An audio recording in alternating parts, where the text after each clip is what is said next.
ಓಂ ಶಾಂತಿ.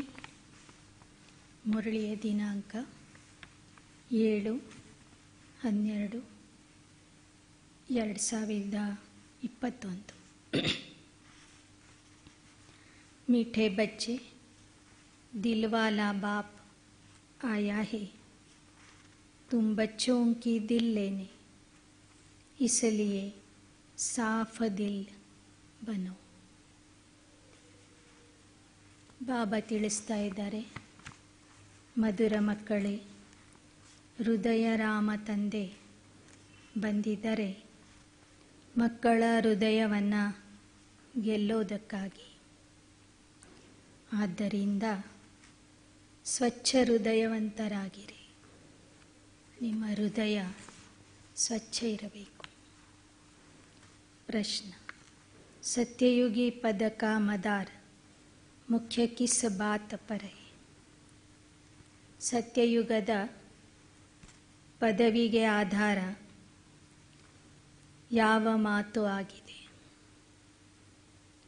ಸತ್ಯಯುಗದ ಪದವಿಗೆ ಆಧಾರ ಯಾವ ಮಾತಿನ ಮೇಲಿದೆ? उत्तर: पवित्रता पर. मुख्य है ही पवित्रता. सेंटर पर जो आते हैं उनको समझाना है, अगर पवित्र नहीं बनेंगे तो नॉलेज बुद्धि में ठहर नहीं सकती. योग सीखते सीखते अगर पतित बन गए तो सब कुछ मिट्टी में मिल जाएगा. अगर कोई पवित्र नहीं रह सकते तो भले क्लास में न आए, परवाह नहीं करनी है. जो जितना पढ़ेंगे पवित्र बनेंगे, उतना धनवान बनेंगे. ಸತ್ಯಯುಗದ ಪದವಿಗೆ ಆಧಾರ ಸಂಗಮ ಯುಗದ ಪವಿತ್ರತೆಯ ಧಾರಣೆಯಾಗಿದೆ. ಸೇವಾ ಕೇಂದ್ರಕ್ಕೆ ಯಾರೆಲ್ಲರೂ ಬರ್ತಾರೆ ಅವರು ಪವಿತ್ರವಾಗಿ ಇದ್ದರೆ ಮಾತ್ರ ಅವರ ಬುದ್ಧಿಯಲ್ಲಿ ಜ್ಞಾನದ ಧಾರಣೆಯಾಗ್ತದೆ. ಯೋಗ ಮಾಡ್ತಾ ಮಾಡ್ತಾ, ಪುರುಷಾರ್ಥ ಮಾಡ್ತಾ ಮಾಡ್ತಾ ಒಂದು ವೇಳೆ ಯಾರಾದರೂ ಪತಿತ ಆಗಿಬಿಟ್ಟರೆ ಮಾಡಿದ ಪುರುಷಾರ್ಥ ಎಲ್ಲ ಮಣ್ಣು ಪಾಲಾಗ್ತದೆ. ಯಾವ ಮಕ್ಕಳು ಪವಿತ್ರತೆಯಿಂದ ಇರೋದಿಲ್ಲ ಅಂಥವರು ಕ್ಲಾಸಿಗೆ ಬರದಿದ್ದರೂ ಪರವಾಗಿಲ್ಲ, ಅವರ ಬಗ್ಗೆ ಚಿಂತೆ ಮಾಡಬೇಡಿ. ಯಾರು ಎಷ್ಟು ಸಂಗಮ ಯುಗದಲ್ಲಿ ಅಭ್ಯಾಸ ಮಾಡ್ತಾರೆ, ಪವಿತ್ರ ಆಗ್ತಾರೆ, ಅಷ್ಟೇ ಅವರು ಭವಿಷ್ಯದಲ್ಲಿ ಧನವಾನ್ ಆಗ್ತಾರೆ. ಗೀತ್. ಆಖಿರ್ ವಹ ದಿನ್ ಆಯಾ ಆಜ್. ಕೊನೆಗೂ ಆ ದಿನ ಬಂದಿದೆ. रूहानी बच्चे जानते हैं अभी वह दिन फिर आया है कौन सा? यह तो सिर्फ तुम बच्चे ही जानते हो कि भारत में फिर से स्वर्ग के आदि सनातन देवता धर्म की स्थापना हो रही. लक्ष्मी नारायण का राज्य स्थापन हो रहा है. ಕೊನೆಗೂ ಆ ದಿನ ಬಂದಿದೆ ಅಂದರೆ ಪುನಃ ಆದಿ ಸನಾತನ ದೇವತಾ ಧರ್ಮದ ಸ್ಥಾಪನೆ ಆಗುವ ಸಮಯ. ಲಕ್ಷ್ಮೀನಾರಾಯಣರ ರಾಜ್ಯ ಸ್ಥಾಪನೆ ಆಗುವ ಸಮಯ ಬಂದಿದೆ ಅಂತ ಅರ್ಥ. तो बच्चों को कितनी खुशी होनी चाहिए जिस पतित पावन बाप को हम पुकारते वह आया हुआ है. वही लिबरेटर, गाइड अथवा दुख हरता, सुख करता है.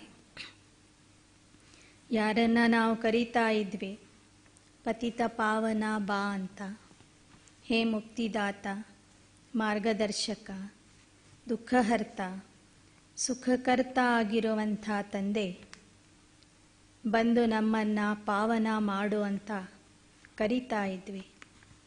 ಆ ತಂದೆ ಬಂದಿದ್ದಾರಂದರೆ ಮಕ್ಕಳಿಗೆ ಎಷ್ಟು ಖುಷಿ ಇರಬೇಕು. ಏಕ ಬಾರ್ ಲಿಬ್ರೇಟ್ ಕಿಯಾ ಫಿರ್ ಫಸೆ ಕೈಸೆ ಯಾ ಕಿಸ್ಕೋ ಭಿ ಪತಾ ನಹಿ. ಒಂದು ಸಲ ಅವನು ಮುಕ್ತಿ ಕೊಟ್ಟಿರ್ತಾನೆ, ಪ್ರತಿ ಕಲ್ಪದ ಕೊನೆಗೆ ಮುಕ್ತಿ ಕೊಟ್ಟಿರ್ತಾನೆ. ಮತ್ತೆ ನೀವು ಹೇಗೆ ಬಂಧನಕ್ಕೊಳಗಾಗ್ತೀರಿ ನಿಮಗೇ ಗೊತ್ತಿರೋದಿಲ್ಲ. ऐसे पत्थर बुद्धि मनुष्यों को समझाने में कितनी मेहनत लगती. ಇಂತಹ ಕಲ್ಲು ಬುದ್ಧಿ ಮನುಷ್ಯರಿಗೆ ಜ್ಞಾನ ತಿಳಿಸುವುದು ಎಷ್ಟು ಪರಿಶ್ರಮದ ಕೆಲಸ ಆಗಿರ್ತದೆ. ಡ್ಯೂಟಿ भी देखो कैसी रखी. मूत पलीती कपड़ों को आकर साफ करो. आत्मा और शरीर दोनों पवित्र तो देवताओं के ही है. ನನಗೆ ನಾಟಕದ ಅನುಸಾರವಾಗಿ ಎಂತಹ ಡ್ಯೂಟಿ ಸಿಕ್ಕಿದೆ. ಪತಿತ ಆಗಿರುವಂತಹ ಕೊಳಕಾದ ಬಟ್ಟೆಗಳನ್ನು ತೊಳೆಯುವಂತಹ ಡ್ಯೂಟಿ ನನಗೆ ಸಿಕ್ಕಿದೆ. ನಿಮಗೆ ಯಾರಿಗಾದರೂ ಕೊಳಕಾದ ಬಟ್ಟೆ ತೊಳೀರಿ ಅಂದರೆ ಎಷ್ಟು ಬೇಜಾರಾಗ್ತದೆ. ಶಿವಬಾಬಾ ಬಂದಿರೋದೇ ಕೊಳಕಾದ ಪತಿತ ಮಲಿನ ಆಗಿರುವಂತಹ ಆತ್ಮರನ್ನು ತೊಳಿಲಿಕ್ಕೆ. ಆತ್ಮ ಮತ್ತು ದೇಹ ಎರಡೂ ಪವಿತ್ರ ಆಗುವುದು ಸತ್ಯಯುಗದಲ್ಲಿ. रावण राज्य में शरीर तो किसका पवित्र हो ना सके. शरीर तो पतित है करके आत्मा कुछ पवित्र है तो प्रभाव निकलता है, परंतु फिर भी पतित तो बनना ही है ना. बेहद का बाप पतित पावन आकर कहते यह 5 विकार शैतान है, इनको छोड़ो. ಕಲಿಯುಗದಲ್ಲಿ ಕೆಲವರು ಒಂದು ಜನ್ಮದಲ್ಲಿ ಪವಿತ್ರವಾಗಿ ಇರ್ತಾರೆ, ಅವರ ಪ್ರಭಾವನೂ ಕಾಣಿಸ್ತಿರ್ತದೆ. ಆದರೆ ಅವರು ಹುಟ್ಟಿದ್ದು ವಿಕಾರದಿಂದಲೇ. ಆದ್ದರಿಂದ ಕಲಿಯುಗದವರೆಲ್ಲರೂ ಪತಿತರು ಅಂತ ಹೇಳಲಾಗ್ತದೆ. ಬಾಬಾ ಹೇಳ್ತಾರೆ, ಈ 5 ವಿಕಾರಗಳು 5 ಭೂತಗಳು ನಿಮ್ಮಲ್ಲಿ ಸೇರಿಕೊಂಡಿವೆ, ಅವುಗಳನ್ನು ಹೊರಗೆ ಹಾಕ್ರಿ. गर मेरी नहीं मानेंगे तो तुमको धर्मराज तंग करेंगे. ನಾನು ಪ್ರೀತಿಯಿಂದ ತಿಳಿಸ್ತಿರುವಂಥ ಮಾತುಗಳನ್ನು ನೀವು ಕೇಳದಿದ್ದರೆ ಧರ್ಮರಾಜನ ಹತ್ತಿರ ನೀವು ಹೋಗಬೇಕಾಗ್ತದೆ. तुम ऑलमाइटी अथॉरिटी का कहना नहीं मानते हो तो धर्मराज बहुत कड़ी सजा देंगे.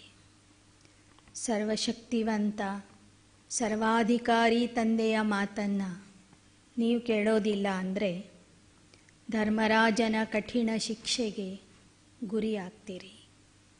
बाप आया है पावन बनाने. तुम जानते हो हम ही पावन देवता थे, अब हम पतित बने तो अब फट से वह छोड़ देना चाहिए. देह अभिमान भी शैतान की मत है, वह भी छोड़ना पड़े. ಮೊದಲು ನಾವು ಪತಿತ ಆಗಿದ್ವಿ, ನಮಗೆ ಗೊತ್ತಿರಲಿಲ್ಲ. ಈಗ ತಂದೆ ಬಂದು ಪಾವನ ಮಾಡ್ತಿದ್ದಾರಂದರೆ ಅಪವಿತ್ರತೆಯನ್ನು ತಕ್ಷಣಕ್ಕೆ ನಾವು ಬಿಡಬೇಕು. ದೇಹ ಅಭಿಮಾನನೂ ಶೈತಾನನ ಮತ ಆಗಿದೆ. ದೇಹಾಭಿಮಾನದಲ್ಲಿ ಬರುವುದು ಸಹ ಆಸುರಿ ಮತ ಆಗಿದೆ. ಆ ಮತವನ್ನೂ ಸಹ ಬಿಡಬೇಕು. पहले नंबर का जो विकार है वह भी छोड़ना पड़े. वह दिन भी आएगा जो बाप के साथ इस सभा में कोई पतित बैठ नहीं सकता, किसको भी अलाउ नहीं करेंगे. ನಂಬರ್ 1 ವಿಕಾರ ಕಾಮ ವಿಕಾರ ಆಗಿದೆ. ಅದನ್ನು ನೀವು ಬಿಡಬೇಕು. ಒಂದು ದಿನ ಬರ್ತದೆ, ಆಗ ಯಾವ ಪತಿತ ಆತ್ಮರು ಪರಮಾತ್ಮನ ಸಭೆಯಲ್ಲಿ ಕೂಡಲಿಕ್ಕೆ ಆಗೋದಿಲ್ಲ, ಅಂಥವ್ರಿಗೆ ಪ್ರವೇಶ ಕೊಡೋದಿಲ್ಲ. ಮೂತ ಪಲೀತಿ ಕೋ ನಿಕಾಲೋ ಬಾಹರ್, इंद्र सभा में आने नहीं देंगे. फिर भल कोई कितना भी करोड़पति हो वा क्या हो, सभा में आ न सके. बाहर में भल उनको समझाया जाता है, परंतु बाप की सभा में अलाउ नहीं किया जाता. अभी अलाउ किया जाता है भीति के लिए, फिर नहीं. ಯಜ್ಞದ ಪ್ರಾರಂಭದಲ್ಲಿ ಕೆಲವು ದೊಡ್ಡ ದೊಡ್ಡ ಅಧಿಕಾರಿಗಳಿಗೆ ಬಾಬಾ ಭೇಟಿ ಮಾಡ್ತಿದ್ರು, ಸಭೆಯಲ್ಲಿ ಕುಡಿಸ್ತಿದ್ರು ಒಂದು ಭಯದಿಂದ. ಆದರೆ ಬಾಬಾ ಹೇಳ್ತಾರೆ, ಮುಂದೆ ಯಜ್ಞದ ನಿಯಮಗಳು ಎಷ್ಟು ಕಠೋರ ಆಗ್ತಾವಂದರೆ ಎಂಥ ಕೋಟ್ಯಾಧೀಶರು ಬಂದ್ರೂ ಸಹ ಒಂದು ವೇಳೆ ಅವ್ರ ಪತಿತ ಆಗಿದ್ದರೆ ಅವರನ್ನು ಈ ಪರಮಾತ್ಮನ ಸಭೆಯಲ್ಲಿ प्रवेश ಕೊಡೋದಿಲ್ಲ. अभी भी बाबा सुनते हैं, अगर कोई पतित आकर बैठे हैं तो बाबा को अच्छा नहीं लगता. ಈಗಲೂ ಸಹ ಒಂದು ವೇಳೆ ಯಾರಾದರೂ ಪತಿತರು ಬಂದು ಸಭೆಯಲ್ಲಿ ಇದ್ದಾರೆ ಅಂತ ಗೊತ್ತಾಗ್ಬಿಟ್ರೆ ಬಾಬನಿಗೆ ಅದು ಇಷ್ಟ ಆಗೋದಿಲ್ಲ. ऐसे बहुत है जो छिप कर आकर बैठते, ऐसे ऐसे को बहुत सजा खानी पड़ी. मंदिरों ठिकानों में स्नान करने जाते, स्नान करके ही जाते, बिगर स्नान कोई जाते नहीं होंगे. ಒಂದು ವೇಳೆ ಇಲ್ಲಿ ಸುಳ್ಳು ಹೇಳಿ ಮುಚ್ಚಿ ಮುಚ್ಚಿ ಹೇಳ್ದೆ ಕೇಳದೆ ಅಪವಿತ್ರರು ಬಂದು ಕೂತ್ಕೊಂಡ್ರೆ ಅವರು ಬಹಳ ಪಶ್ಚಾತ್ತಾಪ ಪಡಬೇಕಾಗ್ತದೆ. ಧರ್ಮರಾಜನ ಹತ್ತಿರ ಶಿಕ್ಷೆ ಅನುಭವಿಸಬೇಕಾಗ್ತದೆ. ಭಕ್ತಿ ಮಾರ್ಗದಲ್ಲೂ ಸಹ ದೇವಸ್ಥಾನಕ್ಕೆ ಹೋಗುವಾಗ, ಯಾತ್ರೆಗೆ ಹೋಗುವಾಗ ಮಡಿಯಿಂದ ಹೋಗ್ತಾರೆ, ಸ್ನಾನ ಮಾಡಿನೇ ಹೋಗ್ತಾರೆ. ವಹ ಹೇ ಸ್ಥೂಲ ಸ್ನಾನ, ಯಹ ಹೇ ಜ್ಞಾನ ಸ್ನಾನ. ಅದು ಸ್ಥೂಲ ಸ್ನಾನ, ಇದು ಜ್ಞಾನ ಸ್ನಾನ ಅಂತ ಹೇಳ್ತಾರೆ ಬಾಬಾ. इसमें भी शुद्ध होना पड़े. कोई मांसाहारी भी आ नहीं सकते. जब समय आएगा तो बाबा स्ट्रिक्ट हो जाएगा. ಬಾಬಾ ಹೇಳ್ತಾರೆ, ಒಂದು ಪವಿತ್ರತೆಯ ಶುದ್ಧತೆ ಬೇಕು, ಎರಡನೇದು ಅನ್ನಶುದ್ಧಿ ಬೇಕು. ಮಾಂಸಾಹಾರಿಗಳು ಸಹ ಈ ಸಭೆಗೆ ಬರಬಾರದು ಅಂತ ಹೇಳ್ತಾರೆ ಬಾಬಾ. ಜಬ್ ಸಮಯ ಆಯೇಗಾ ತೋ ಬಾಬಾ ಸ್ಟ್ರಿಕ್ಟ್ ಹೋ ಜಾಯೆ. ಬರ್ತಾ ಬರ್ತಾ ಸಮಯ ಹತ್ತಿರ ಬಂದಂತೆ ಬಾಬಾ ಇನ್ನೂ ಏನಾಗ್ತಾರೆ, ಸ್ಟ್ರಿಕ್ಟ್ ಆಗ್ತಾರೆ. ದುನಿಯಾ ಮೇ ದೇಖೋ ಭಕ್ತಿ ಕಾ ಕಿತನಾ ಜೋರ್ ಹೈ. ಜೋ ಅಧಿಕ ಶಾಸ್ತ್ರ ಪढ़ते हैं वह शास्त्री का लक़ब लेते. तुम अब संस्कृत आदि सीख कर क्या करेंगे. ಲೌಕಿಕದಲ್ಲಿ ಭಕ್ತಿಯೂ ಸಹ ದಿನೇ ದಿನೇ ಜೋರಾಗಿ ನಡೀತಾ ಇದೆ. ವೇದಶಾಸ್ತ್ರ ಓದಿದವರಿಗೆ ಶಾಸ್ತ್ರಿ ಅಂತ ಪದವಿ ಕೊಡಲಾಗ್ತದೆ. ತುಮ್ ಅಬ್ ಸಂಸ್ಕೃತ ಆದಿ सीखकर क्या करेंगे. अब बाप तो कहते सब कुछ भूल जाओ. ನಾವು ಮಕ್ಕಳು ಈಗ ಸಂಸ್ಕೃತ ಇತ್ಯಾದಿ ಕಲಿಬೇಕಿಲ್ಲ, ಅದರ ಅಗತ್ಯ ನಮಗೆ ಬೇಕಿಲ್ಲ. सिर्फ बाप को याद करो, तुम पवित्र बन विष्णुपुरी के मालिक बन जाएंगे. ಓದಿದ್ದನ್ನೆಲ್ಲ ಮರೆತು ಈಗ ಕೇವಲ ನನ್ನೊಬ್ಬನನ್ನೇ ನೆನಪು ಮಾಡಿರಿ, ಪವಿತ್ರ ಆಗ್ರಿ, ಆಗ ನೀವು ವಿಷ್ಣುಪುರಿಗೆ ಮಾಲೀಕ ಆಗುವಿರಿ. जब इस बात को अच्छी रीति समझ जाएंगे तो यह ಶಾಸ್ತ್ರ ಆದಿ ಸಬ್ ಭೂಲ್ ಜಾಯೇಂಗೆ. ಎಷ್ಟೆಷ್ಟು ಈ ಮಾತನ್ನು ಯಥಾರ್ಥವಾಗಿ ಅರ್ಥ ಮಾಡ್ಕೊಳ್ತೀರಿ, ಬಾಬಾವ್ರನ್ನ ನೆನ್ಪು ಮಾಡ್ತೀರಿ, ಅಷ್ಟೇ ಶಾಸ್ತ್ರ ಪುರಾಣ ಓದಿದ್ದೆಲ್ಲ ಮರ್ತು ಹೋಗ್ತದೆ. ಯಹ ಜೋ ಪಢಾಯಿ ಪढ़कर बैरिस्टर आदि बनते हैं, उन सब से ऊंच पढ़ाई यह है जो परमात्मा ನಾಲೆಜ್ಫುಲ್ ಆಕರ್ ಪಢಾತೆ. ಪ್ರಪಂಚದಲ್ಲಿ ಕೆಲವರು ಬ್ಯಾರಿಸ್ಟರ್ ಆಗ್ತಾರೆ, ಕೆಲವರು ಡಾಕ್ಟರ್ ಆಗ್ತಾರೆ, ಕೆಲವರು ICS ಆಫೀಸರ್ ಆಗ್ತಾರೆ. ಆ ಎಲ್ಲ ವಿದ್ಯೆಗಳಕ್ಕಿಂತ ಪರಮಾತ್ಮ ಓದಿಸುವಂತಹ ವಿದ್ಯೆ ಏನಿದೆ, ಇದು ಅತ್ಯಂತ ಶ್ರೇಷ್ಠವಾದಂತಹ ಉನ್ನತವಾದಂತಹ ವಿದ್ಯೆಯಾಗಿದೆ. ಉನ್ಕೋ ಕಹತೆ ಹೇ ಪತಿತ ಪಾವನ ಆವ್, परंतु यह नहीं जानते कि हम पतित हैं. बाबा समझाते हैं, सतयुग को कहते राम राज्य, कलयुग को कहते रावण राज्य. ಜನ ಪತಿತ ಪಾವನ ಬಾ ಅಂತ ಪರಮಾತ್ಮನಿಗೆ ಕರೀತಾ ಇದ್ದಾರೆ. ಹಾಗಾದರೆ ನಾವು ಪತಿತ ಆಗಿದ್ದೀವಿ ಅನ್ನೋದು ತಿಳ್ಕೊಳ್ತಾ ಇಲ್ಲ. ಜಗತ್ತು ಪತಿತ ಆಗಿದೆ, ಪತಿತರನ್ನು ಪಾವನ ಮಾಡಲಿಕ್ಕಾಗಿ ಬಾ ಅಂತ ಕರೀತಾರೆ. ಅದರಲ್ಲಿ ನಾನು ಒಬ್ಬನು ಪತಿತ ಆತ್ಮ ಅನ್ನೋದು ಮಾತ್ರ ಅರ್ಥ ಮಾಡ್ಕೊಳ್ತಿಲ್ಲ. ಬಾಬಾ ಹೇಳ್ತಾರೆ, ಸತ್ಯಯುಗ ಅಂದರೆ ಪಾವನ ರಾಜ್ಯ ರಾಮರಾಜ್ಯ, ಕಲಿಯುಗೋ ಕಹತೆ रावण राज्य. इस समय सब पतित है, पावन देवताएं तो मंदिरों में पूजे जाते और उनके आगे पतित जाकर माथा टेकते. ಈ ಸಮಯದಲ್ಲಿ ಎಲ್ಲರೂ ಪತಿತ ಆಗಿರುವ ಕಾರಣ ಪಾವನ ದೇವತೆಗಳ ಹತ್ತಿರ ಹೋಗಿ ನಮಸ್ಕಾರ ಮಾಡ್ತಾರೆ, ದೇವತೆಗಳನ್ನು ಪೂಜಿಸ್ತಾರೆ. इससे सिद्ध हुआ कि वह पवित्रता में सबसे ऊंचे, ಸನ್ಯಾಸಿयों से भी ऊंचे. ಇದರಿಂದ ಗೊತ್ತಾಗ್ತದೆ, ದೇವತೆಗಳಲ್ಲಿ ಇರುವ ಪವಿತ್ರತೆ ಏನಿತ್ತು ಅದು ಬಹಳ ಶ್ರೇಷ್ಠವಾದಂತಹ ಪವಿತ್ರತೆ ಇತ್ತು. ಸನ್ಯಾಸಿಗಳು ಸಹ ಹೋಗಿ ಆ ಮೂರ್ತಿಗಳ ಮುಂದೆ ತಲೆ ಬಾಗಿಸ್ತಾರೆ, ದೇವತೆಗಳನ್ನು ಪೂಜಿಸ್ತಾರೆ. सन्यासियों का मंदिर तोड़े ही बनता है. ಸತ್ಯತ್ರೇತಾಯುಗದ ದೇವತೆಗಳ ನೆನಪಿನಾರ್ಥವಾಗಿ ಭಕ್ತರು ಅನೇಕ ಮಂದಿರಗಳನ್ನು ಕಟ್ಟಿಸಿದ್ದಾರೆ ಭಾರತದಲ್ಲಿ.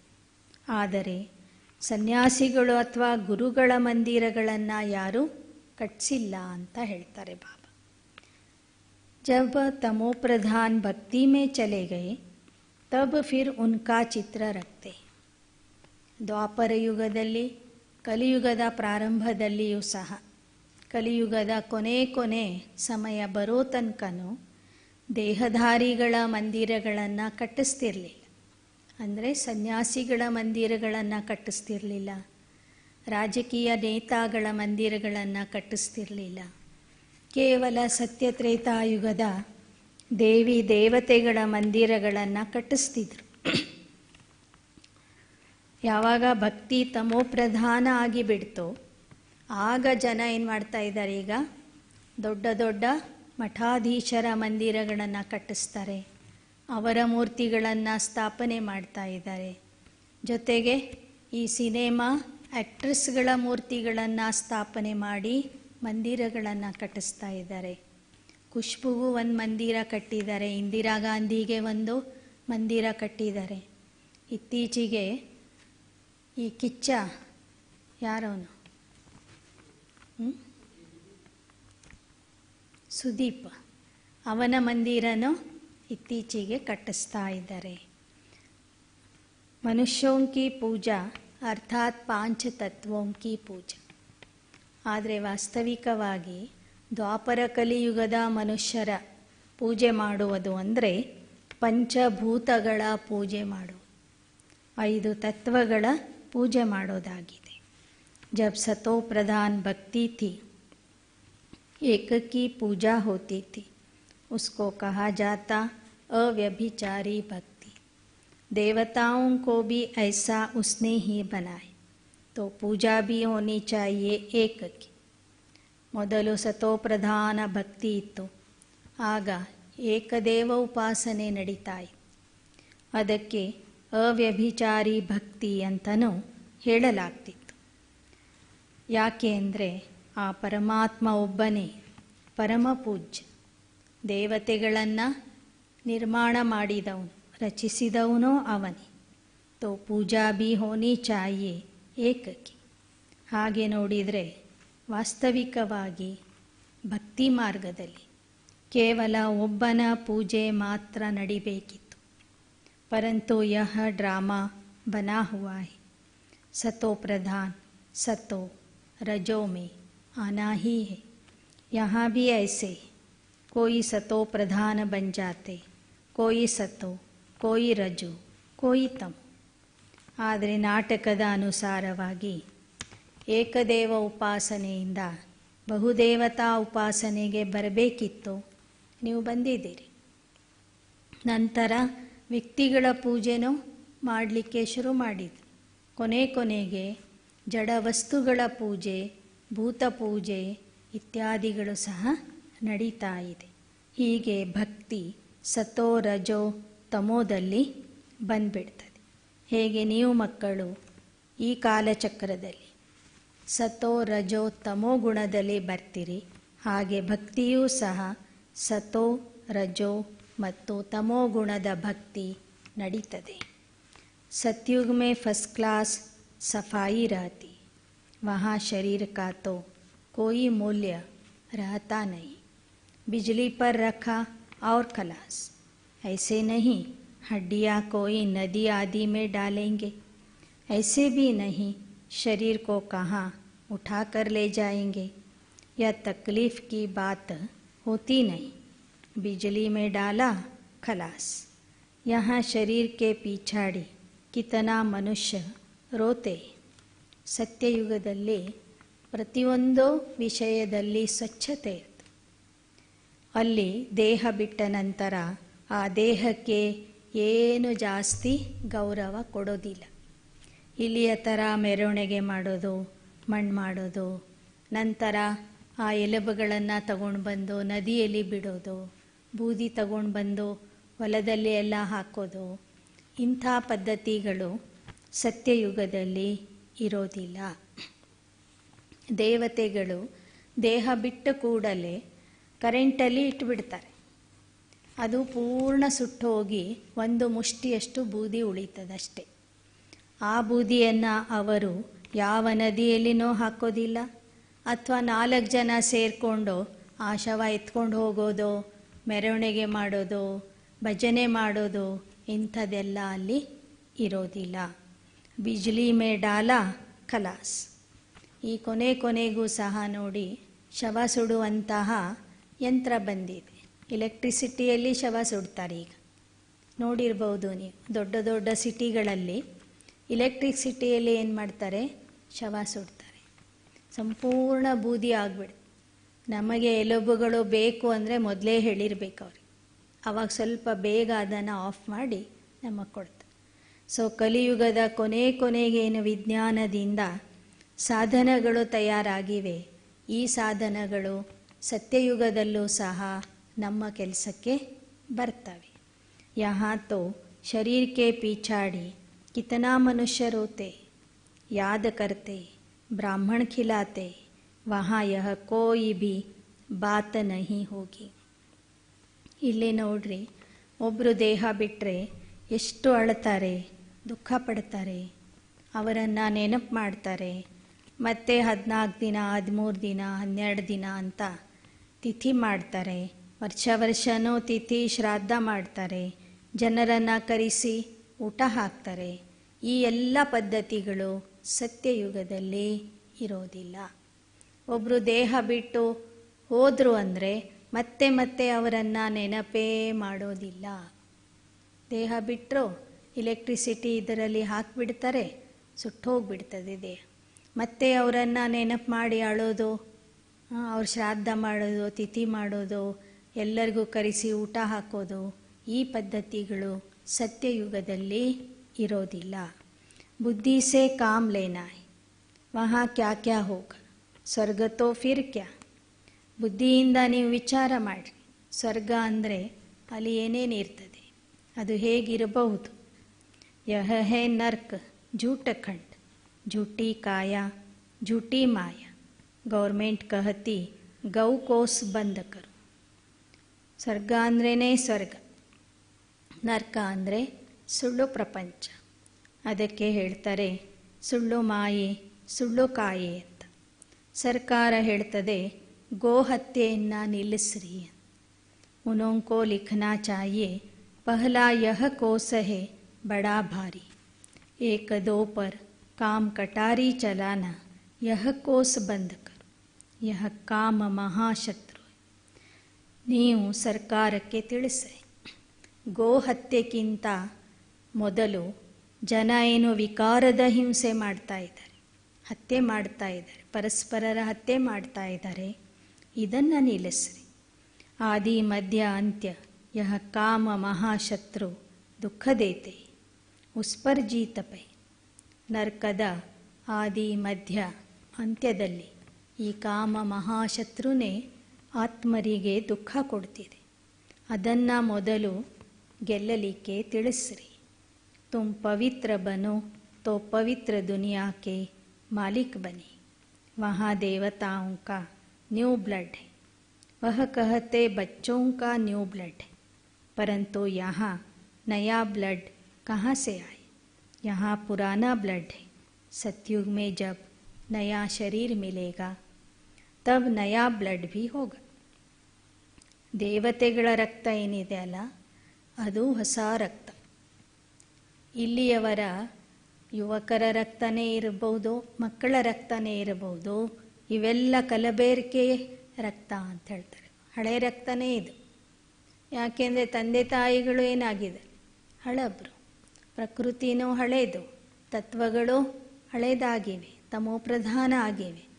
ತಂದೆ ತಾಯಿಗಳಿಗಿರುವ ಕಾಯಿಲೆ ಮಕ್ಕಳಿಗೂ ಬಂದುಬಿಡ್ತದೆ ರಕ್ತದಿಂದ. ಹಾಗಾದರೆ ಕಾಯಿಲೆ ತುಂಬಿರುವಂಥ ರಕ್ತಕ್ಕೆ ಹೊಸ ರಕ್ತ ಅಂತ ಹೇಳ್ಬೋದೇನೋ? ಆಗೋದಿಲ್ಲ ಅಂತ ಹೇಳ್ತಾರೆ ಬಾ. ಸತ್ಯಯುಗದ ದೇಹ ಏನಿದೆ ಅದು ಹೊಸ ದೇಹ. ದೇವತೆಗಳ ರಕ್ತ ಏನಿದೆ ಅದು ಹೊಸ ರಕ್ತ. ಯಾ ಶರೀರ ಭಿ ಪುರಾಣ ತೋ ಬ್ಲಡ್ ಭಿ ಪುರಾಣ. ಕಲಿಯುಗದಲ್ಲಿ ದೇಹನೇ ಹಳೇದು ಅಂದಮೇಲೆ ಒಳಗಿರುವ ರಕ್ತನೂ ಹಳೇದು ಅಂತ ಹೇಳ್ತಾರೆ. ಅಬ್ ಇನ್ಕೋ ಛೋಡನಾ ಹೇ और पावन बनना है, सो तो बाप के सिवाय कोई बना न सके, सबका ಧರ್ಮ ಅಲಗ್ ಅಲಗ್. ಈಗ ಈ ಹಳೆ ದೇಹವನ್ನು ನಾವು ಬಿಡಬೇಕಾಗಿದೆ. ಅದಕ್ಕಾಗಿ ಮೊದಲು ಪಾವನ ಆಗಬೇಕಾಗಿದೆ. ಬಾಬಾ ಹೇಳ್ತಾರೆ, ಪತಿತರನ್ನು ಪಾವನ ಮಾಡುವ ಕೆಲಸ ಒಬ್ಬ ತಂದೆಯ ಕೆಲಸ ಆಗಿದೆ. ಅವನನ್ನು ಬಿಟ್ಟರೆ ಬೇರೆ ಯಾರೂ ಸಹ ಪತಿತರನ್ನು ಪಾವನ ಮಾಡೋದಿಲ್ಲ. ಇನ್ನು ಅನೇಕ ಧರ್ಮಸ್ಥಾಪಕರು ಬಂದು ತಮ್ಮದೇ ಆದ ಧರ್ಮಗಳನ್ನು ಸ್ಥಾಪನೆ ಮಾಡ್ತಾರೆ. ಹರೇಕೋ ಅಪನೆ ಧರ್ಮ ಕಾ ಶಾಸ್ತ್ರ ಪಠನ ಹೋತಾ ಹೈ, ಸಂಸ್ಕೃತ ಮೇ ಮುಖ್ಯ ಹೇ ಗೀತಾ. ಇಲ್ಲಿ ಪ್ರತಿಯೊಬ್ಬರ ಧರ್ಮ ಬೇರೆ ಬೇರೆ ಆಗಿದೆ. ಅವರವ್ರ ಧರ್ಮಶಾಸ್ತ್ರವನ್ನು ಅವರೇ ಓದಬೇಕಾಗ್ತದೆ. ಭಾರತದ ಧರ್ಮಶಾಸ್ತ್ರ ಭಗವದ್ಗೀತೆ ಆಗಿ ಅದು ಸಂಸ್ಕೃತ ಭಾಷೆಯಲ್ಲಿ ಇದೆ. ಬಾಬಾ ಕಹತೆ ಮೈ ಸಂಸ್ಕೃತ ಥೋಡೆ ಹಿ ಸಿಖಾತಾ ಹೂँ, ಜೋ ಭಾಷಾ ಯಹ ಬ್ರಹ್ಮ ಜಾನ್ತಾ ಹೈ ಮೈ ಉಸ್ಮೇ ಹಿ ಸಮझाऊँ. ಬಾಬಾ ಹೇಳ್ತಾರೆ, ನಾನು ಸಂಸ್ಕೃತ ಭಾಷೆಯಲ್ಲಿ ಜ್ಞಾನ ಕೊಡೋದಿಲ್ಲ. ಯಾವ ಭಾಷೆ ಈ ಬ್ರಹ್ಮ ಬಾಬೋರಿಗೆ ಅರ್ಥ ಆಗ್ತದೆ ಅದೇ ಭಾಷೆಯಲ್ಲಿ ನಾನು ज्ञान ತಿಳಿಸ್ತೀನಿ. अगर संस्कृत में सुनाऊं तो यह बच्चे कैसे समझे, यह कोई देवताओं की भाषा नहीं है. कभी कभी बच्चियां आकर वहाँ की भाषा बतलाती है. ಸಂಸ್ಕೃತ ದೇವತೆಗಳ ಭಾಷೆ ಅಲ್ಲ. ಒಂದು ವೇಳೆ ನಾನು ಸಂಸ್ಕೃತ ಭಾಷೆಯಲ್ಲಿ ಜ್ಞಾನ ಹೇಳಿದರೆ ಮಕ್ಕಳು, ಮುದುಕರು, ಮುಗ್ಧ ಮಾತೆಯರು ಅದನ್ನು ಹೇಗೆ ಅರ್ಥ ಮಾಡಿಕೊಳ್ತಾರೆ? ಅರ್ಥ ಮಾಡಿಕೊಳ್ಳಿಕ್ಕೆ ಕಷ್ಟ ಆಗ್ತದೆ. ಆದ್ದರಿಂದ ನಾನು ಹಿಂದಿ ಭಾಷೆಯಲ್ಲಿ ಜ್ಞಾನ ಹೇಳ್ತೀನಿ. ಸಂದೇಶ ಪುತ್ರಿಯರು ಒಮ್ಮೊಮ್ಮೆ ಸೂಕ್ಷ್ಮ ವತನಕ್ಕೆ ಹೋಗಿ ಸತ್ಯಯುಗದ ಭಾಷೆಯನ್ನು ಕೇಳ್ಕೊಂಡು ಬರ್ತಿದ್ರು. ಬಂದು ಇಲ್ಲಿ ಹೇಳ್ತಿದ್ರು, ಯ ಭಾಷಾಯೇ ಸೀಖನೆ ಸೆ ಶರೀರ ನಿರ್ವಾಹ ಅರ್ಥ ಕೋಯಿ ಲಾಖ್ ಕೋಯಿ ಕರೋಡ್ ಕಮಾತೆ. ಅಲ್ಲಿ ಶಬ್ದಗಳು ಯಾವ ಥರ ಇರ್ತವೆ, ಭಾಷೆ ಯಾವುದಿರ್ತದೆ, ಪ್ರತಿಯೊಂದನ್ನು ಸಂದೇಶ ಪುತ್ರಿಯರು ಬಂದು ಹೇಳ್ತಿದ್ರು. ಇಲ್ಲಿಯ ಭಾಷೆ ಹೆಂಗಿದೆ ಅಂದರೆ, ಒಂದು ಶಬ್ದಕ್ಕೆ ಒಂದು 4 ಅರ್ಥ ಇರ್ತವೆ. ಇಲ್ಲಿ ಕನ್ನಡ ಭಾಷೆನೇ ತಗೊಳ್ರಿ, ಒಂದು ಶಬ್ದ ನಾವು ಬಳಸ್ತೀವಂದರೆ ಅದನ್ನು ಸುಲಭ ಮಾಡಿ ಹೇಳಲಿಕ್ಕೆ 4 ರೀತಿಯಿಂದ ಒಮ್ಮೊಮ್ಮೆ ಹೇಳಬೇಕಾಗ್ತದೆ. ಸತ್ಯುಗದ ಭಾಷೆ ಆ ಥರ ಇರೋದಿಲ್ಲ. ಒಂದು ಶಬ್ದ ಹೇಳಿಬಿಟ್ರೆ ಅದರ ಸ್ಪಷ್ಟವಾದ ಅರ್ಥ ಎಲ್ಲರಿಗೂ ಗೊತ್ತಾಗ್ತದೆ. ಮತ್ತೆ ಅರ್ಥ ಹೇಳುವ ಅಗತ್ಯ ಅಲ್ಲಿ ಇರೋದಿಲ್ಲ ಅಂತಲೂ ಅನೇಕ ಸಂದೇಶ ಪುತ್ರಿಯರು ಬಂದು ಅಲ್ಲಿಯ ಭಾಷೆಯ ಬಗ್ಗೆನೂ ತಿಳಿಸಿದ್ದಾರೆ. ಇಲ್ಲಿ ಭಾಷೆ ಕಲೀಲಿಕ್ಕಾಗಿ ಎಷ್ಟೊಂದು ಲಕ್ಷ ಕೋಟಿ ಹಣ ಖರ್ಚು ಮಾಡ್ತಾರೆ. ಒಮ್ಮೆ ಕಲಿತ ನಂತರ ಮತ್ತೆ ಅಷ್ಟೇ ಅದನ್ನು ಗಳಿಸ್ತಾರೆ. ಯಹಾ ತುಮ್ ಕಿತನಿ ಕಮಾಯಿ ಕರ್ ರಹೆ, सतयुग में हम महाराजा महारानी बने, जितना जास्ती पढ़ेंगे उतना जास्ती धनवान बने, गरीब और साहूकार में फ़र्क रहता है ना, सारा मदार है पवित्रता पर. ಇಲ್ಲಿ ನೀವು ಎಷ್ಟೊಂದು ಸಂಪಾದನೆ ಮಾಡಿಕೊಳ್ತಾ ಇದ್ದೀರಿ. ಈ ಸಂಪಾದನೆಯ ಆಧಾರದಿಂದ ಭವಿಷ್ಯದಲ್ಲಿ ಮಹಾರಾಜ ಮಹಾರಾಣಿ ಆಗ್ತೀರಿ. ಎಷ್ಟೆಷ್ಟು ಸಂಗಮ ಯುಗದಲ್ಲಿ ಹೆಚ್ಚಿನ ಅಭ್ಯಾಸ ಮಾಡ್ತೀರಿ, ಅಷ್ಟೇ ನೀವು ಭವಿಷ್ಯದಲ್ಲಿ ಧನವಾನ್ ಆಗ್ತೀರಿ. ಭವಿಷ್ಯದಲ್ಲಿ ಅನೇಕ ಪದವಿಗಳಿವೆ. ಆ ಪದವಿಗಳಲ್ಲಿನೂ ವ್ಯತ್ಯಾಸ ಇರ್ತದೆ. सेंटर पर जो आते हैं उनको समझाना है, अगर पवित्र नहीं बनेंगे तो नॉलेज बुद्धि में ठहरेगी नहीं. 5-7 रोज आकर फिर पतित बने तो नॉलेज खत्म. ಬರುವಂಥವ್ರಿಗೂ ಸಹ ಪವಿತ್ರತೆಯ ಮಹತ್ವ ತಿಳಿಸಿ. ನೀವು ಪವಿತ್ರ ಆಗಲಿಲ್ಲ ಅಂದರೆ ಜ್ಞಾನ ನಿಮ್ಮ ಬುದ್ಧಿಯಲ್ಲಿ ನಿಲ್ಲೋದಿಲ್ಲ. 5-7 ದಿನಗಳ ಕೋರ್ಸ್ ಮಾಡಿಕೊಂಡು ಮತ್ತೆ ಪತಿತ ಆಗಿಬಿಟ್ರೆ ಕೇಳಿದ ಜ್ಞಾನ ಎಲ್ಲ ಖತಮ್ ಆಗಿಬಿಡ್ತದೆ. ಯೋಗ सीखते सीखते अगर पतित बने तो सब कुछ मिट्टी में मिल जाएगा. ಯೋಗ ಕಲಿತಾ ಕಲಿತಾ ಆ ಮಕ್ಕಳು ಏನಾದರೂ ಪತಿತ ಆಗಿಬಿಟ್ರೆ ಮಾಡಿದ ಪುರುಷಾರ್ಥ ಎಲ್ಲ ಮಣ್ಣಿನಲ್ಲಿ ಹೋಗ್ತದೆ. अगर कोई पवित्र नहीं बन सकता तो भले न आओ, परवाह थोड़ी ही रखनी चाहिए. जन्म जन्मांतर के पापों का बोझा सिर पर है. ಒಂದು ವೇಳೆ ಯಾರು ಪವಿತ್ರತೆಯಿಂದ ಇರೋದಿಲ್ಲ ಅವರು ಈ ಕ್ಲಾಸಿಗೆ ಬರಬಾರದು. ಅವ್ರು ಬರದಿದ್ದರೂ ಚಿಂತೆ ಇಲ್ಲ ಅಂತ ಹೇಳ್ತಾರೆ ಬಾ. ಜನ್ಮ ಜನ್ಮಾಂತರದ ಪಾಪದ ಭಾರ ತಲೆಯ ಮೇಲೆ ಇದೆ. सो बिगर याद कैसे उतरेगा, गाया भी हुआ है सेकंड में जीवन मुक्ति. जो बाप कहे सो करना, सारी दुनिया बुलाती है पतित पावन आओ, परंतु पावन कोई बनते ही नहीं तो वापिस भी कोई जा नहीं सकते. ಗಾಯನ ಇದೆ ಕ್ಷಣದಲ್ಲಿ ಜೀವನ ಮುಕ್ತಿ. ಯಾರು ಯೋಗದಿಂದ ಪವಿತ್ರ ಆಗ್ತಾರೆ ಅವರು ಶಿಕ್ಷಾರಹಿತವಾಗಿ ಮನೆಗೆ ಹೋಗಿ ನಂಬರ್ 1 ಸ್ಥಾನದಲ್ಲಿ ಬರ್ತಾರೆ. ಜೀವನ ಮುಕ್ತಿಯನ್ನು ಪಡ್ಕೊಳ್ತಾರೆ. ಇಲ್ಲಿಯ ತನಕ ಜನ ಕರಿತಾ ಬಂದರು ಪತಿತ ಪಾವನ ಬಾ ಅಂತ. ಆದರೆ ಒಬ್ಬರೂ ಪಾವನ ಆಗಿಲ್ಲ. ಆ ಕಾರಣದಿಂದ ಯಾರೂ ಮನೆಗೂ ಹೋಗಲಿಲ್ಲ. ಪಾವನ ಆಗೋವರೆಗೂ ಯಾರೂ ಮನೆಗೆ ಹೋಗುವಂತೆಯೇ ಇಲ್ಲ. ಪರಮಾತ್ಮ ಬಂದು ಎಲ್ಲರನ್ನೂ ಪಾವನ ಮಾಡಬೇಕು, ಆಗ ಮಾತ್ರ ಮನೆಗೆ ಹೋಗಬಹುದು. यह ज्ञान ही किसको नहीं तो परमात्मा क्या है. ब्रह्म कोई परमात्मा नहीं, न ब्रह्म में कोई लीन हो सकता है. ಪರಮಾತ್ಮ ಯಾರು ಎಂಬ ಜ್ಞಾನನೇ ಯಾರಿಗೂ ಗೊತ್ತಿರಲಿಲ್ಲ. ಬ್ರಹ್ಮತತ್ವಕ್ಕೆ ಪರಮಾತ್ಮ ಅಂತ ತಿಳ್ಕೊಂಡಿದ್ರು.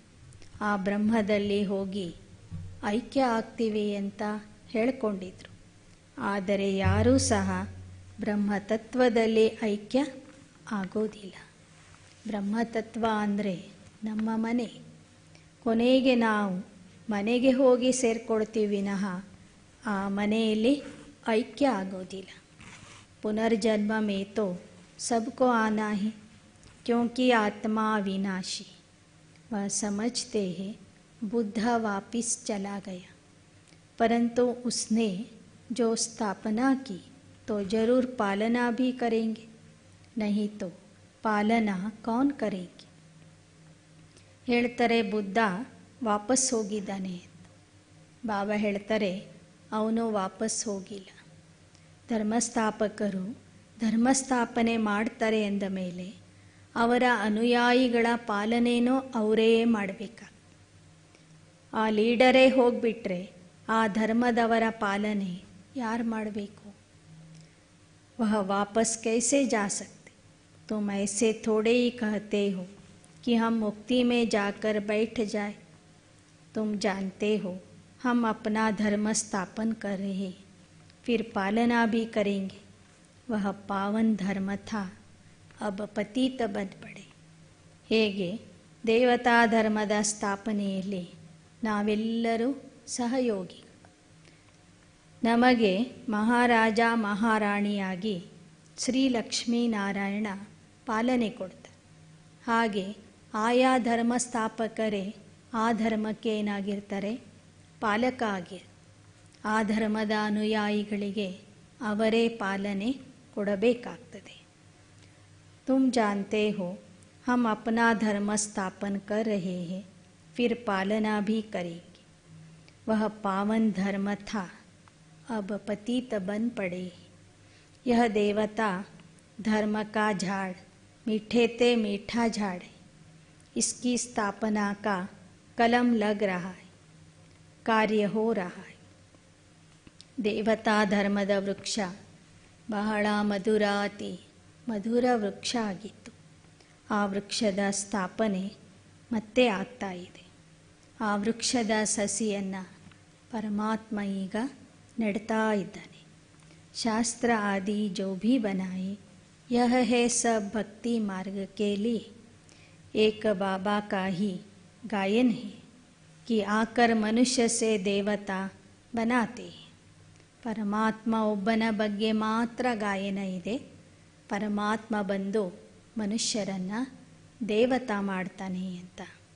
यह भी जानते हैं ड्रामानुसार भक्ति मार्ग को भी चलना ही है. वास्तव में सर्व का सद्गति दाता एक है, तो पूजा भी एक की करनी चाहिए. देवता जो सतो प्रधान थे वह 84 जन्म भोग कर तमो प्रधान बने, फिर सतो प्रधान बनना है.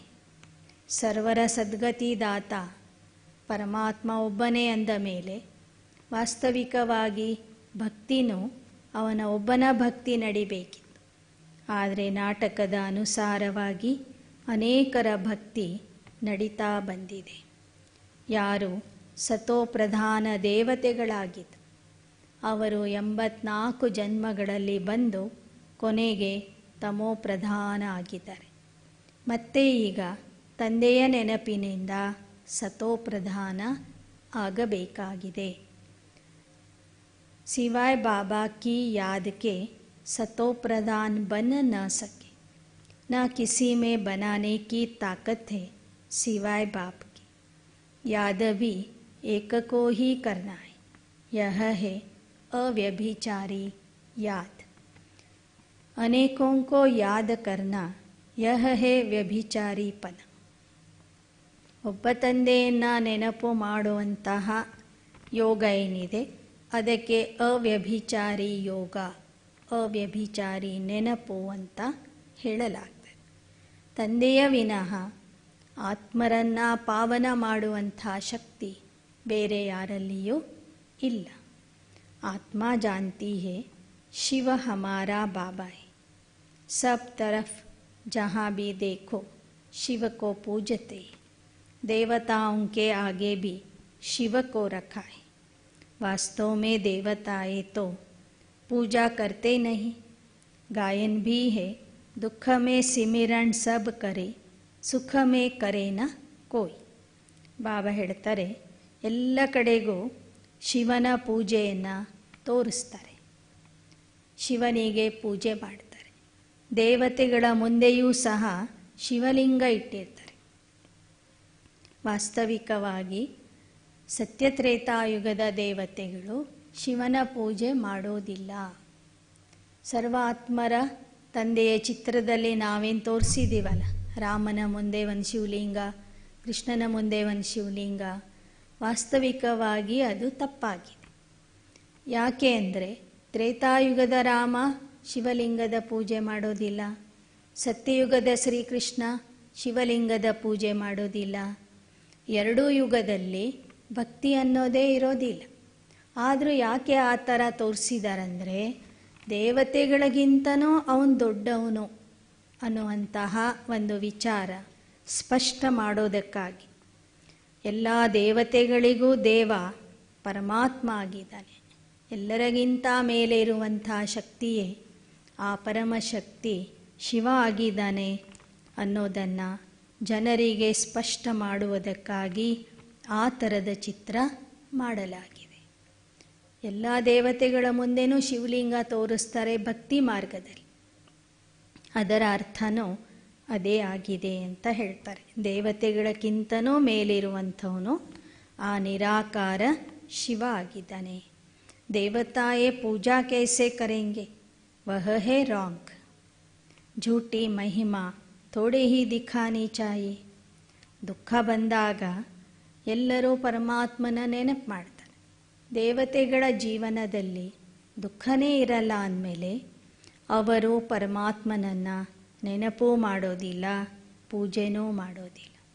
ಆದ್ದರಿಂದ ಆ ಚಿತ್ರಗಳಲ್ಲಿ ಏನು ತೋರಿಸಿದ್ದೀವಿ ಮತ್ತು ಮಹಿಮೆ ಮಾಡಿದ್ದೀವಿ, ರಾಮನಿಗೂ ಈಶ್ವರ, ಕೃಷ್ಣನಿಗೂ ಈಶ್ವರ, ರಾಮೇಶ್ವರ, ಗೋಪೇಶ್ವರ ಅಂತೇನು ಮಹಿಮೆ ಮಾಡಿದ್ದೀವಿ, ಅದು ತಪ್ಪಾಗಿದೆ. ಶಿವ ಬಾಬಾ ಕೋ ಜಾನ್ತೆ ಹಿ ಕಹಾ, ಜೋ ಯಾದ್ ಕರೆ तो वह चित्र उठा देना चाहिए.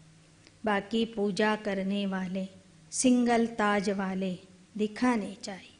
साधु संत किसको भी लाइट का ताज नहीं है, इसलिए ब्राह्मणों को भी लाइट का ताज नहीं दिखा सकते. जिनका ध्यान पूरा योग की तरफ होगा, ज्ञान की तरफ होगा, वह करेक्शन भी करते रहे. ಯಾರ ಗಮನ ಜ್ಞಾನ ಯೋಗದ ಕಡೆಗೆ ಇರ್ತದೆ ಅವರು ಚಿತ್ರಗಳನ್ನು ನೋಡಿ ಅದರಲ್ಲಿ ಕರೆಕ್ಷನ್ ಮಾಡ್ತಾ ಇರ್ತಾರೆ. ಬಾಬಾ ಹೇಳ್ತಾರೆ, ಡಬಲ್ ಕಿರೀಟಧಾರಿಗಳನ್ನು ಪೂಜೆ ಮಾಡ್ತಿರುವಂಥ ದೃಶ್ಯದಲ್ಲಿ ತೋರಿಸಲೇಬಾರದು. ಡಬಲ್ ಕಿರೀಟಧಾರಿಗಳು ಅಂದರೆ ದೇವತೆಗಳು. ಯಹ ಬಾಪ್ ಹೇ ಯಹ ದಾದಾ ಹೇ, त्रिमूर्ति का चित्र कितना अच्छा है. बाबा कहते तुम मुझे याद करो तो यह बन जाएंगे. देही अभिमानी बनना है. ತ್ರಿಮೂರ್ತಿಯ ಚಿತ್ರ ನೋಡಿ ಎಷ್ಟು ಸುಂದರ ಆಗಿದೆ. ಅದರಲ್ಲಿ ಸ್ಪಷ್ಟವಾಗಿ ಬಾಬಾ ಮತ್ತು ದಾದಾ ಇಬ್ಬರ ಪರಿಚಯನೂ ನಮಗೆ ಸಿಗ್ತದೆ. ಆ ನಿರಾಕಾರ ತಂದೆಯನ್ನು ನೆನಪು ಮಾಡೋದ್ರಿಂದ ನಮಗೆ ಈ ದಾದಾರವರ ಮೂಲಕ ಸ್ವರ್ಗದ ಆಸ್ತಿ ಸಿಗ್ತದೆ ಎಂಬ ವಿಚಾರ ತ್ರಿಮೂರ್ತಿಯ ಚಿತ್ರದಲ್ಲಿ ಇದೆ. ಬಾಬಾ ಕಹತೆ ಮೇರೆ ಸಿವಾಯ್ और किसी में ಮಮತ್ವ नहीं रखना. ಬಾಬಾ ಹೇಳ್ತಾರೆ, ಸಂಗಮ ಯುಗದಲ್ಲಿ ನನ್ನನ್ನು ಬಿಟ್ಟು ನಿಮ್ಮ ಮಮತ್ವ ಯಾವ ದೇಹಧಾರಿಗಳ ಮೇಲೆ ಇರಬಾರದು. ಮೋಹ, ಮಮತ್ವ, ಪ್ರೀತಿ ಏನಾದರೂ ಇಡಬೇಕು ಅಂದರೆ, ಮಾಡಬೇಕು ಅಂದರೆ ನನ್ನೊಬ್ಬನನ್ನೇ ಪ್ರೀತಿ ಮಾಡಿರಿ ಅಂತ ಹೇಳ್ತಾರೆ ಬಾಬಾ. ನೀವು ಬಾಬವ್ರನ್ನ ಪ್ರೀತಿ ಮಾಡ್ತಾ ಇದ್ದರೆ ಬಾಬಾ ನಿಮ್ಮನ್ನು ಪ್ರೀತಿ ಮಾಡ್ತಾರೆ. ಆಗ ಉಳಿದವರು ಸಹ ಸಹಜ ಸ್ವಾಭಾವಿಕವಾಗಿ ನಿಮಗೆ ಪ್ರೀತಿ ಮಾಡ್ತಾರೆ. ಯಾರು ಪರಮಾತ್ಮನಿಗೆ ಪ್ರೀತಿ ಪಾತ್ರ ಆಗಿರ್ತಾರೆ ಅವರು ಎಲ್ಲರಿಗೂ ಪ್ರೀತಿ ಪಾತ್ರ ಆಗ್ತಾರೆ, ಗೌರವಾನ್ವಿತ ವ್ಯಕ್ತಿ ಆಗ್ತಾರೆ. हम यहाँ रहते भी शांति धाम सुख धाम को याद करते, परंतु जब तक हमारा नया घर तैयार हो जाए तब तक पुराने घर में रहना है, नए घर में जाने लायक बनना है. ನಾವು ಹೋಗೋದು ಶಾಂತಿಧಾಮ ಮತ್ತು ಸುಖಧಾಮ. ಆದರೆ ಆ ನಮ್ಮ ಹೊಸ ಮನೆ ತಯಾರಾಗೋ ತನಕ ನಾವು ಈ ಹಳೆ ಮನೆಯಲ್ಲಿನೇ ಇರಬೇಕಾಗಿದೆ. ಆತ್ಮ ಪವಿತ್ರ ಬನ್ ಜಾಯೇಗಿ ತೋ ಫಿರ್ ಘರ್ ಚಲಿ ಜಾಯಿ. ಕಿತನಾ ಸಹಜ. ಆತ್ಮ ಯಾವಾಗ ಪವಿತ್ರ ಆಗ್ತದೆ ಆಗ ಸೀದಾ ನಾವು ಮನೆಗೆ ಹೋಗ್ತೀವಿ, ಅಲ್ಲಿಂದ ನಮ್ಮ ರಾಜಧಾನಿಯಲ್ಲಿ ಬರ್ತೀವಿ. मूल बात है यह समझने की कि परमात्मा कौन है और यह दादा कौन है. बाप इन द्वारा वर्षा देते. ಮೂಲ ವಿಷಯ ಆಗಿದೆ ಪರಮಾತ್ಮ ಯಾರು ಮತ್ತು ಈ ದಾದಾ ಯಾರು ಅಂತ ತಿಳ್ಕೊಳ್ಳುವಂಥದ್ದು. ಅದನ್ನು ನಾವು ತಿಳ್ಕೋಬೇಕು, ಜನರಿಗೂ ತಿಳಿಸಬೇಕು. ಬಾಬಾ ಕಹತೆ ಹೇ ಬಚ್ಚೆ ಮನ್ ಮನಾ ಭವ, मुझे याद करो तुम पावन देवता बन जाएंगे सत्युग. बाकी सब उस समय मुक्ति धाम में रहते. ನೀವು ಪಾವನ ಪ್ರಪಂಚಕ್ಕೆ ಹೋದಾಗ ಉಳಿದವರು ಮುಕ್ತಿಧಾಮ ಅಥವಾ ಶಾಂತಿಧಾಮದಲ್ಲಿ ಇರ್ತಾರೆ. ले जाने वाला बाप ही है. बच्चों को बहुत खुशी होनी चाहिए, दिल बड़ी साफ होनी चाहिए. कहा जाता है दिल साफ तो मुराद हासिल. ದಿಲ್ ಆತ್ಮ ಮೇ. ಬಾಬಾ ಹೇಳ್ತಾರೆ ತಂದೆಯೇ ಬಂದು ನಮ್ಮನ್ನು ಜೊತೆಗೆ ಕರ್ಕೊಂಡು ಹೋಗ್ತಾರಂದರೆ ನಮಗೆ ಎಷ್ಟು ಖುಷಿ ಇರಬೇಕು. ನಮ್ಮ ಮನಸ್ಸು ಹೃದಯ ಸದಾ ಸ್ವಚ್ಛವಾಗಿರಬೇಕು. ಯಾರ ಮನಸ್ಸು ಸ್ವಚ್ಛ ಇರ್ತದೆ ಅವರ ಎಲ್ಲ ಇಚ್ಛೆಗಳು ಪೂರ್ಣ ಆಗ್ತವೆ. ದಿಲ್ ಆತ್ಮ ಮೇ. ಸಚ್ಚಾ ದಿಲ್ವರ್ ಆತ್ಮ ಉಂಕಾ ಬಾಪ ಹೇ. ಮನಸ್ಸು ಅನ್ನೋದು ಆತ್ಮದಲ್ಲಿ ಇದೆ. ಈ ಆತ್ಮಕ್ಕೆ ಆರಾಮ್ ಕೊಡುವಂಥವನು ತಂದೆ ಆಗಿದ್ದಾನೆ. ಆದ್ದರಿಂದ ಅವನಿಗೆ ದಿಲಾರಾಮ್ ಅಂತ ಹೇಳಲಾಗ್ತದೆ. ದಿಲ್ ಲೇನೆ ವಾಲಾ ದಿಲ್ ವಾಲಾ ಬಾಪ್ ಕೋ ಕಹಾ ಜಾತಾ ಹೈ. ಮನಸ್ಸನ್ನು ಗೆಲ್ಲುವಂತಹ ತಂದೆ ಅವನಿಗೆ ಹೃದಯವಂತ ಅಂತಲೂ ಹೇಳಲಾಗ್ತದೆ. वह आते हैं सबकी दिल लेने के लिए, सभी की संगम पर आकर दिल लेते. ದಿಲ್ ಅಂದರೆ ಹೃದಯ ಅಂತಲೂ ಹೇಳ್ತಾರೆ. ಎಲ್ಲರ ಹೃದಯವನ್ನು ಮನಸ್ಸನ್ನು ಗೆಲ್ಲುವಂಥವನು ಪರಮಾತ್ಮ ಆಗಿದ್ದಾನೆ. ಆತ್ಮ ಉಂಕಿ ದಿಲ್ ಲೇನೆ ವಾಲಾ ಪರಮಾತ್ಮ. ಮನುಷ್ಯೋं की दिल लेने वाले मनुष्य है. रावण राज्य में सब एक दो की दिल को ಖರಾಬ್ ಕರ್ನೆ ವಾಲೆ.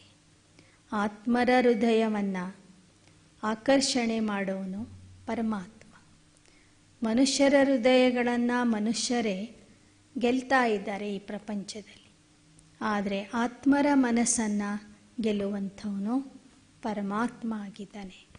ರಾವಣ ರಾಜ್ಯದಲ್ಲಿ ಒಬ್ಬರು ಮತ್ತೊಬ್ಬರ ಮನಸ್ಸನ್ನು ಕೆಡಿಸ್ತಾ ಇದ್ದಾರೆ. तुम बच्चों को कल्प पहले इस त्रिमूर्ति के चित्र पर समझाया है, तब तो अभी भी निकला है ना.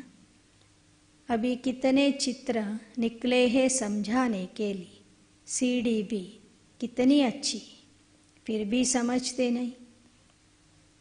ಕಲ್ಪದ ಹಿಂದೆಯೂ ಸಹ ಈ ಜ್ಞಾನ ತಿಳಿಸೋದಕ್ಕಾಗಿ ಬಾಬಾ ಅನೇಕ ಚಿತ್ರಗಳನ್ನು ಮಾಡಿಸಿದರು. ಅದರಲ್ಲಿ ತ್ರಿಮೂರ್ತಿಯ ಚಿತ್ರ, ಏಣಿಯ ಚಿತ್ರ ಇವೆಲ್ಲ ಮುಖ್ಯವಾದ ಚಿತ್ರಗಳಾಗಿವೆ. ಅರೆ ಭಾರತವಾಸಿ, तुमने ही 84 जन्म लिए थे, यह अभी अंतिम जन्म है. हम तो शुभ बोलते, तुम ऐसे क्यों कहते हो कि हमने 84 जन्म नहीं लिए? तो तुम स्वर्ग में आएंगे नहीं, फिर भी नरक में आएंगे. स्वर्ग में आना चाहते नहीं है क्या? भारत ही स्वर्ग बनना है. यह तो हिसाब है समझने, महारथी अच्छी तरह समझा सकते, ಸರ್ವಿಸ್ करने का उल्लास रखना चाहिए. ಭಾರತೀಯರಿಗೆ 84 ಜನ್ಮಗಳ ಕಥೆಯನ್ನು ತಿಳಿಸಿರಿ. ನೀವು ಸಹ ಈ ನಾಟಕದಲ್ಲಿ ಸರ್ವತೋಮುಖಿ ಪಾತ್ರ ಮಾಡಬಹುದು, ನೀವು ಸ್ವರ್ಗದಲ್ಲಿ ಬರಬಹುದು ಎಂಬ ಶುಭವಾದ ವಿಚಾರವನ್ನು ಜನರಿಗೆ ತಿಳಿಸಿರಿ. ಮಹಾರಥಿ ಮಕ್ಕಳು ಬಹಳ ಒಳ್ಳೆಯ ರೀತಿಯಿಂದ ಜ್ಞಾನ ತಿಳಿಸಿಕೊಡ್ತಾರೆ, ಸೇವೆ ಮಾಡ್ತಾರೆ.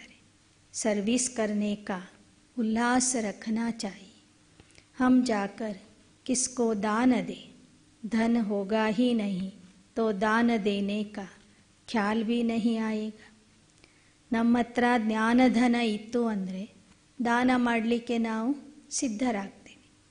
ಜ್ಞಾನಧನನೇ ಇಲ್ಲ ಅಂದರೆ ಅವ್ರು ಹೇಗೆ ದಾನ ಮಾಡ್ತಾರೆ?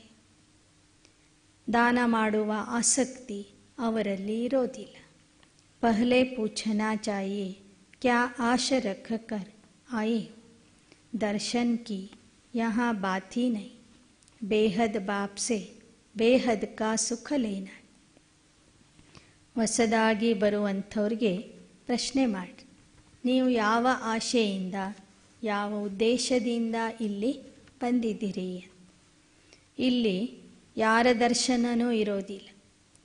ಇಲ್ಲಿ ಬರುವಂಥವರು ಬೇಹದ್ದಿನ ತಂದೆಯಿಂದ ಬೇಹದ್ದಿನ ಸುಖವನ್ನು ಪಡಿಲಿಕ್ಕಾಗಿ, ಬೇಹದ್ದಿನ ಆಸ್ತಿಯನ್ನು ಪಡಿಲಿಕ್ಕಾಗಿ ಬರ್ತಾರೆ ಅಂತ ತಿಳಿಸ್ರಿ. ದೋ ಬಾಪ್ ಹೇನಾ, बेहद के बाप को सब याद करते, बेहद के बाप से बेहद का वर्षा कैसे मिलता है सो आकर समझो. ಬಾಬಾ ಹೇಳ್ತಾರೆ, ಇಲ್ಲಿ ಇಬ್ಬರು ತಂದೆ ಇದ್ದಾರೆ. ಒಬ್ಬರು ಆತ್ಮಕ್ಕೆ ತಂದೆ, ಇನ್ನೊಬ್ಬರು ಲೌಕಿಕದ ತಂದೆ. ಲೌಕಿಕದ ತಂದೆಯಿಂದ ಯಾವ ಥರ ಆಸ್ತಿ ಸಿಗ್ತದೆ, ಹಾಗೆ ಪಾರಲೌಕಿಕ ತಂದೆಯಿಂದ ಪಾರಲೌಕಿಕ ಆಸ್ತಿ ಹೇಗೆ ಸಿಗ್ತದೆ ಅನ್ನೋದನ್ನು ಬಂದು ಕೇಳಿರಿ, ಬಂದು ತಿಳ್ಕೊಳ್ಳಿ ಅಂತ ಜನರಿಗೆ ನೀವು ನಿಮಂತ್ರಣ ಕೊಡಬೇಕು. यह भी समझने वाले ही समझेंगे. राजाई लेने वाला होगा तो फट समझ जाएगा. ನೀವೆಷ್ಟೇ ಹೇಳಿದ್ರೂ ಸಹ ಯಾರ ಭಾಗ್ಯದಲ್ಲಿ ಸತ್ಯಯುಗದ ಪದವಿ ಇರ್ತದೋ ಅವರು ಮಾತ್ರ ಈ ಜ್ಞಾನ ಅರ್ಥ ಮಾಡ್ಕೊಳ್ತಾರೆ. यह तो बाप कहते हैं घर बैठे काम काज करते सिर्फ बाबा को याद करो, तो याद करने से ही ಪಾಪ ಮಿಟ್ ಜಾಯಿ. ನಿಮಗೆ ಜ್ಞಾನ ಹೇಳಲಿಕ್ಕೆ ಬರದಿದ್ದರೆ ಕೊನೆ ಪಕ್ಷ ನೀವು ಮನೆಯಲ್ಲಿ ಕುಳಿತು ಕೆಲಸ ಮಾಡುವಾಗ, ಓಡಾಡುವಾಗ, ನಡೆದಾಡುವಾಗ ತಂದೆಯನ್ನು ನೆನಪು ಮಾಡಿರಿ. ತಂದೆಯ ನೆನಪಿನಿಂದ ನಿಮ್ಮ ಪಾಪಗಳು ಅಳಿಸಿ ಹೋಗ್ತವೆ. ಅಚ್ಚ ಮೀಠೆ ಮೀಠೆ ಸಿಕ್ಕಿಲ್ಲದೆ ಬಚ್ಚೋಂ ಪ್ರತಿ माता पिता बाप दादा का याद प्यार और गुड मॉर्निंग. रूहानी बाप की रूहानी बच्चों को नमस्ते. रूहानी बच्चों की रूहानी बाप दादा को याद प्यार गुड मॉर्निंग और नमस्ते नमस्ते नमस्ते. धारणा के लिए मुख्य सार. धारणೆಗಾಗಿ मुख्यांशಗಳು.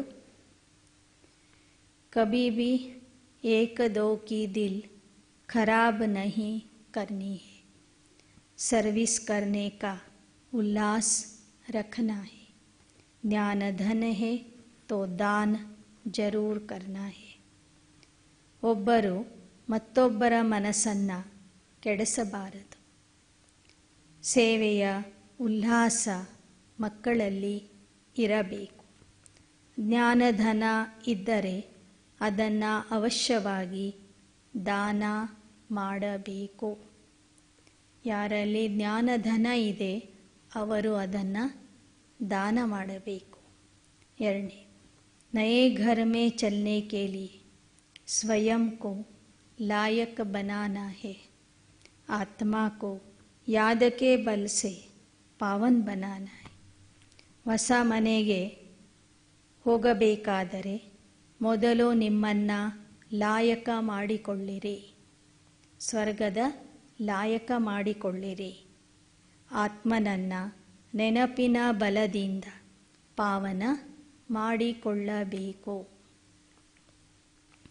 ಆತ್ಮನನ್ನು ನೆನಪಿನ ಬಲದಿಂದ ಪಾವನ ಮಾಡಿಕೊಳ್ಳಬೇಕು. वरदान. स्वस्थिति द्वारा सर्व परिस्थितियों को पार करने वाले निराकारी अलंकारी भव. ಸ್ವಸ್ಥಿತಿಯಿಂದ ಸರ್ವ ಪರಿಸ್ಥಿತಿಗಳನ್ನು ಪಾರು ಮಾಡುವಂತಹ निराकारी अलंकारी भव. जो अलंकारी है वे कभी देह अहंकारी नहीं बन सकते.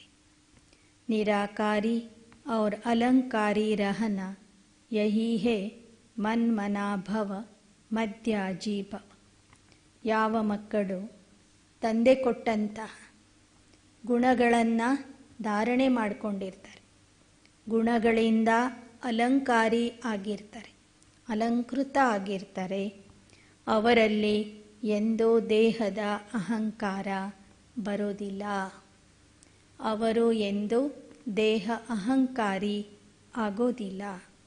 ನಿರಾಕಾರಿ ಮತ್ತು ಅಲಂಕಾರಿಯಾಗಿ ಇರುವುದೇ ಮನ್ಮನಾಭವ ಮತ್ತು ಮಧ್ಯಾಜೀಭವದ ಸ್ಥಿತಿಯಾಗಿದೆ.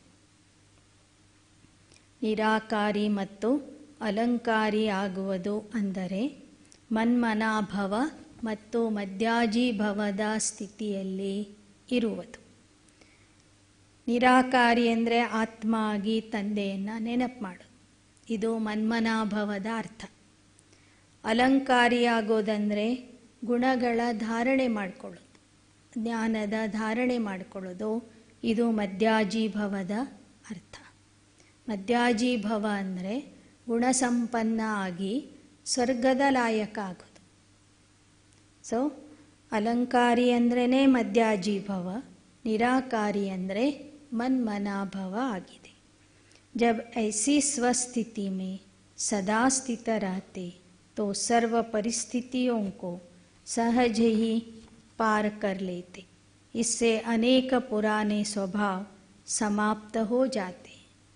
स्व में आत्मा का भाव देखने से भाव स्वभाव की बातें समाप्त हो जाती हैं और सामना करने की सर्वशक्तियाँ स्वयं में आ जाती हैं. ಯಾವ ಮಕ್ಕಳು ಈ ಥರ ಸ್ವಸ್ಥಿತಿಯಲ್ಲಿ ಇರ್ತಾರೆ ಅವರು ಎಲ್ಲ ಪರಿಸ್ಥಿತಿಗಳನ್ನು ಸಹಜವಾಗಿ ಪಾರು ಮಾಡ್ತಾರೆ. ಇದರಿಂದ ಅವರಲ್ಲಿ ಇರುವ ಹಳೆ ಸ್ವಭಾವ ಸಂಸ್ಕಾರಗಳು ಸಮಾಪ್ತಿಯಾಗ್ತವೆ. ಸ್ವ ಆತ್ಮದ ಭಾವನೆಯಿಂದ ಅನ್ಯರನ್ನೂ ನೋಡುವಾಗ ತಾವು ಆತ್ಮ ಆಗಿ ಅನ್ಯರನ್ನು ಸಹ ಆತ್ಮರೂಪದಲ್ಲಿ ನೋಡಿದಾಗ ಭಾವ ಸ್ವಭಾವದ ಘರ್ಷಣೆಯ ಮಾತುಗಳು ಸಮಾಪ್ತಿಯಾಗ್ತವೆ. ನಾನು ಆತ್ಮ, ಇವರು ಆತ್ಮ, ನಾನು ಶಾಂತಿ ಸ್ವರೂಪ, ಇವರು ಶಾಂತಿ ಸ್ವರೂಪ, ನಾನು ದೇವತಾ ಆಗಲಿಕ್ಕೆ ಪುರುಷಾರ್ಥ ಮಾಡ್ತಿದ್ದೀನಿ, ಇವರು ದೇವತಾ ಆಗಲಿಕ್ಕೆ ಪುರುಷಾರ್ಥ ಮಾಡ್ತಿದ್ದಾರೆ. ಪುರುಷಾರ್ಥದಲ್ಲಿ ಹಿಂದೆ ಮುಂದೆ ಇರಬಹುದು, ಆದರೆ ಇವರೂ ಸಹ 33 ಕೋಟಿ ದೇವತೆಗಳಲ್ಲಿ ಒಬ್ಬ ದೇವತಾ ಆಗಿದ್ದಾರೆ ಎಂಬ ದೃಷ್ಟಿಯಿಂದ ನಾವು ನೋಡಿದಾಗ ನಮ್ಮಲ್ಲಿ ಏನೋ ನಾನು ನೀನು ಎಂಬ ಘರ್ಷಣೆ ಬರ್ತಾ ಇದೆ, ಸಂಸ್ಕಾರಗಳ ಘರ್ಷಣೆ ನಡೀತಾ ಇದೆ, ಅದು ಸಮಾಪ್ತಿಯಾಗ್ತದೆ. ಎಲ್ಲವನ್ನು ಧೈರ್ಯದಿಂದ ಎದುರಿಸುವಂತಹ ಶಕ್ತಿ ನಮ್ಮಲ್ಲಿ ಬಂದು ಬಿಡ್ತದೆ. ಇಂದಿನ ಆದರ್ಶವಾಕ್ಯ, संकल्प का एक कदम आपका तो सहयोग के 1000 कदम बाप के. ಸಂಕಲ್ಪದ ಒಂದು ಹೆಜ್ಜೆ ನಮ್ಮದಾದರೆ ಸಹಯೋಗದ 1000 ಹೆಜ್ಜೆಗಳು ತಂದೆಯದ್ದಾಗಿರ್ತವೆ. ಸಂಕಲ್ಪದ ಒಂದು ಹೆಜ್ಜೆ ನಮ್ಮದಾದರೆ ಸಹಯೋಗದ 1000 ಹೆಜ್ಜೆಗಳು ತಂದೆಯದ್ದಾಗಿರ್ತವೆ. अच्छा, ओम शांति।